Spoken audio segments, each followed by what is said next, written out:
ऐकून राहिले ना, ऐकून राहिले ना, हे महत्वाचं आहे.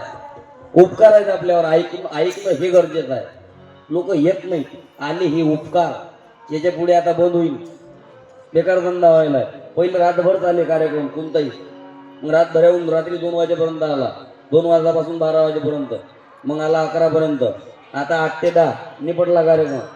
पुढे 1 घंट्याचा कार्यक्रम होते. पुढे त्याच्यापेक्षा 15 मिनिटासाठी बोलावत जातील, टिक्का लावत जातील, पैसे देत जातील आणि घरी. कारण लोकांची कॅपॅसिटी कमी होऊन राहिली. आता विचित्र काम झालं. एकनाथ महाराजकडे एकदा एक व्यक्ती गेला, महाराजांना स्वतःचा हात दाखवला, महाराजांना म्हणायला लागला, महाराज माझं भविष्य पहा. महाराज म्हणतात, मित्रा चुकीच्या दरवाज्यात आला, इथं भविष्य बघितल्या जात. तुम्ही बोलत जा गड्या, इथं भविष्य बघितल्या जात नाही. तो आग्रह करायला लागला, बघा ना महाराज भविष्य. महाराज म्हणतात, नाही मित्रा मला खरंच भविष्य नाही पाहता येत. तो परत परत आग्रह करायला लागला, बघा ना महाराज भविष्य. महाराज म्हणतात, मित्रा मला भविष्य नाही पाहता येत. आपले संत हे ऐदी लोकांचे समर्थक नव्हते, कष्टात देव पाहणारे होते. मग महाराजने तो आग्रह करायला लागला, बघा ना महाराज भविष्य. महाराज तोंड आग्रह करता करता महाराजच्या तोंडाजवळ तोंड नेलं. महाराजने म्हणे, महाराज बघा ना भविष्य. महाराज आला, त्याच्या तोंडाचा वास. महाराज म्हणत, का रे? म्हणे काय झालं महाराज? म्हणे डायरेक्ट पेट्रोल पंपावरून झाला काय? काय झालं? इंजन वास मारून राहिला ना, तोंडाचा वास घेऊन राहिला. म्हणजे महाराज दारू हा नंतरचा विषय आहे. दारू फारूवर नको बोलत, तुम्हाला पहिले सांगतो. तुमच्यावर प्रेम आहे माया, दारू नंतरचा विषय आहे. तुमच्या भेटीसाठी आलो मी. दारूच्या नशेत असो किंवा नसो, तुमच्या पाया लागल्याच्या घरी मी जात नाही महाराज. दारू नका दोष देऊ तुम्ही. महाराज म्हणत, ठीक आहे गड्या, म्हणणं काय?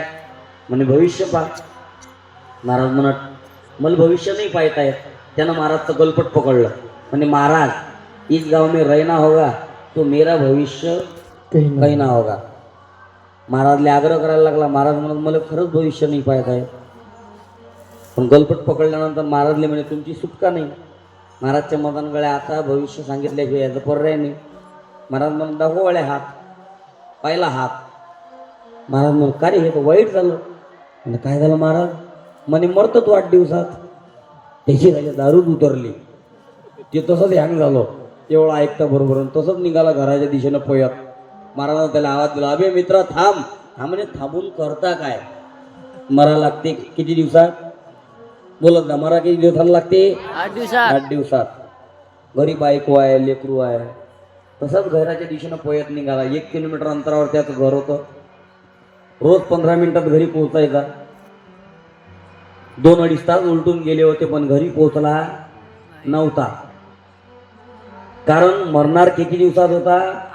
8 दिवसात. येणाऱ्या जाणाऱ्या प्रत्येकाच्या डोळ्यात बघायचा की माझ्याबद्दल लोक काय विचार करतात. प्रत्येकाच्या डोळ्यात बघायचा. कोणाच्या डोळ्यात प्रेम दिसलं, कोणाच्या डोळ्यात जिव्हाळा दिसला, कोणाच्या डोळ्यात आपुलकी दिसली नाही. विचार केला, एवढा वाईट आहे का रे मी? कोणी माझ्याकडे प्रेमानं बघायला सुद्धा तयार नाही. घरी गेला. रात्र झाली. बायकोनं आवाज दिला, जेवा लागते काय? माऊली आहे ते. भला है बुरा है जैसा भी है, मेरा पति मेरा देवता है, मेरा पति मेरा देवता है. भला है बुरा है जैसा भी है, मेरा पति मेरा देवता है, मेरा पति मेरा देवता है. बायकोला म्हणे जेवा लागते काय?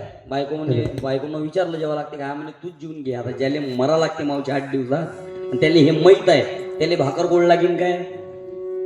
त्याच्या गळ्याच्या खाली घास उतरीन काय? बायकोला म्हणे जेवायला. बायको म्हणे जेव्हा लागते काय? म्हणे तू जेव घे ते दौडी अंगावर, भाजी घेऊन घे अंगावर, जाय जेवून घे जाय. लय दिवसाची उपाशी आहेस तू, जेवून घे जाय. मला नको सांगू. गेलं तसंच झोपलं. आणि झोपलं तरी सरकारी झोपलं. ते झोपलं असं, डोळे उघडे, डोळे उघडे. वर होते 3, वर रातभर 3 आकडे पायत बसलो. झोपलंच नाही. सकाळ झाली. बायकोला म्हणे इकडे येऊ. बायकोनं काय म्हणता? इकडे दे. बायकोने म्हणता, अरे बा इकडे येलो. बायको म्हणते, काय म्हणता? म्हणे तुला गोष्ट सांगू? बायकोने सांग ना. म्हणे तुला माहित आहे आपल्या घराच्या वर 3 आहेत. बायको म्हणे काय सांगता? मला आज माहित झालं आपल्या घराच्यावरती टीन आहेत. बायकोले म्हणे चिबळले बनवा नको करू. बायको म्हणे मी करून राहिली की तुम्ही मूर्खासारखे बोलून राहिले. घराच्यावरती टीन आहे ते मला माहित नाही काय? म्हणे गोष्ट ती नाही, गोष्ट दुसरी आहे. म्हणे मग गोष्ट कोणती आहे? म्हणे सगळ्या टीनले टोटल 155 भोका आहेत. एकही नाही सोडलं रातभरात, सगळे मोजले. मरणार होता 8 दिवसात, काय करीन बसलो भोकं मोजो. बायकोले म्हणे एक काम कर, तू चहा मांड. बायको विचारात पडली, उठल्याबरोबर दुकानात जाणार गिरी चहावर कसं आलं? बायकोले म्हणे चहा मांड. बायको म्हणे दूध दोया करायला, म्हणे काळाच मांड. चहा पिता पिता विचार करायला लागला. मरणार होतो 8 दिवसात, मरणार होतो, बोलत जा, मरणार होतो ऑलरेडी 1 दिवस उरले किती? फटाफट बोलत जा, किती? 7. सा री ग ध नी सा रे ग म प ध नी सा. किती झाले? किती झाले? 7. म्हणजे पेटीचे स्वर किती? बोलत जा, पेटीचे स्वर किती? इंद्रधनुष्याचे कलर किती? हप्त्याचे वार किती?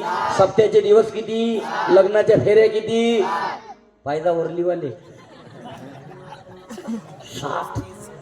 एकामेकाच्या सोबत उभे राहतो त्याला काय म्हणतात? 7. हिंदीतला शब्द आहे 7. त्यानं विचार केला, अभी अपने पास 7 दिन बाकी है. चहा पिता पिता विचार करायला लागला, कालपर्यंत गावातून फिरलो पण कोणाच्या डोळ्यात प्रेम दिसलं नाही. पण आपण एक गोष्ट विसरलो की आपल्याला सक्का भाऊ आहे, आपल्यापेक्षा लहान आहे.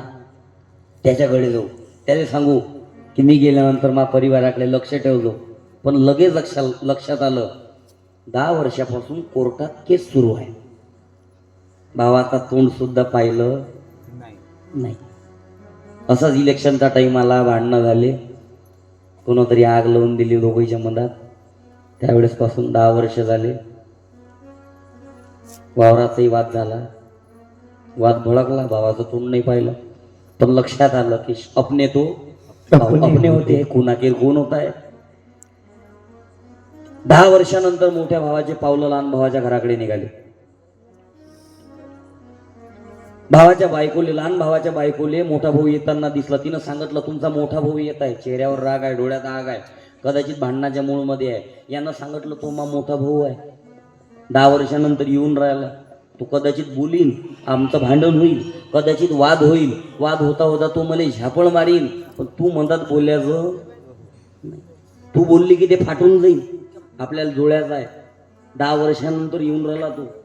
नवऱ्याले बोलल्याचं दुःख तुले सहन झालं नाही, तू अति थांबू नको, तू शेजारणीकडे चालली जाय. तो गेल्यावर ये जो, मी तुझ्या पाया लागतो, फक्त तू मनात नको बोलू. तू बोलली की बिघडलं काम, आपल्याला जोड्याचं आहे ते. बायको म्हणे काही हरकत नाही, मी बोलत नाही, मला मी फक्त पाहिजे. लहान भाऊ घराच्या बाहेर निघाला. लहान्यानं मोठ्याला हात जोडले, मोठ्यानं लहान्याच्या पायावर डोकं टेकवलं. 10 वर्षात ज्यानं तोंड सुद्धा पाहिलं नाही मोठ्या लहान भावाचं, तो लहान भावाच्या पायावर झुकून राहिला. वाक्य फक्त एक, तू 8 दिवसात मरणार, तू 8 दिवसात मरणार, तू 8 दिवसात मरणार. पॉवरफुल औषध, एका ढोसा दही खलास. सोचले तेरे को क्या करना है, तू जाने वाला है. लहान भावानं उचललं, म्हणे दादा तू माझ्यापेक्षा मोठा आहेस. तो म्हणे मी फक्त वयानं मोठा, तू कर्तृत्वानं मोठा आहे. 10 वेळेस आतापर्यंत मा घरी आला की दादा आपण वाद मिटवू, साला माझ जवळ बसणारे, माझ पैशाची पेणारे, तुझ्याबद्दल मा मनात जहर पेरत राहिले, विष पेरत राहिले. तेले आपलं समजून तुले दूर लोटत राहिलो, मला माफ करशील. वाद मिटला. 10 वर्षाचा. वाक्य फक्त एक, तू 8 दिवसात मरणार. तुम्ही बोलत का? घरी गेला, बायकोले म्हणे 2 मिनिट माझ्या समोर उभी राह. किती कष्ट करतं, किती मेहनत घेतं.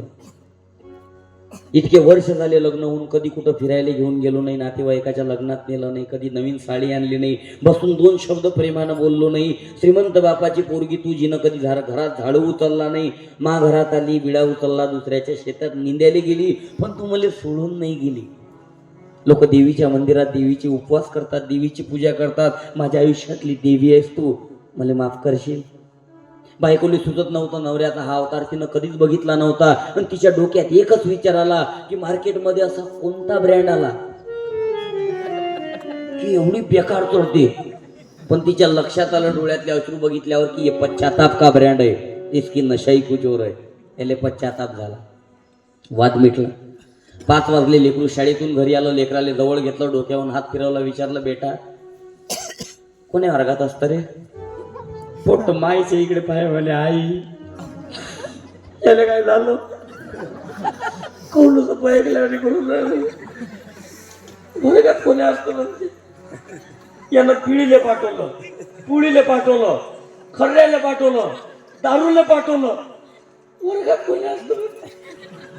माय म्हणते बाबू मीच परेशान आहे, मला समजून नाही राहिलं एकदम साधू झाला कसा. सांग कोण्या वर्गात असतो. पोट म्हणे बाबा 5 वर्गात असतो.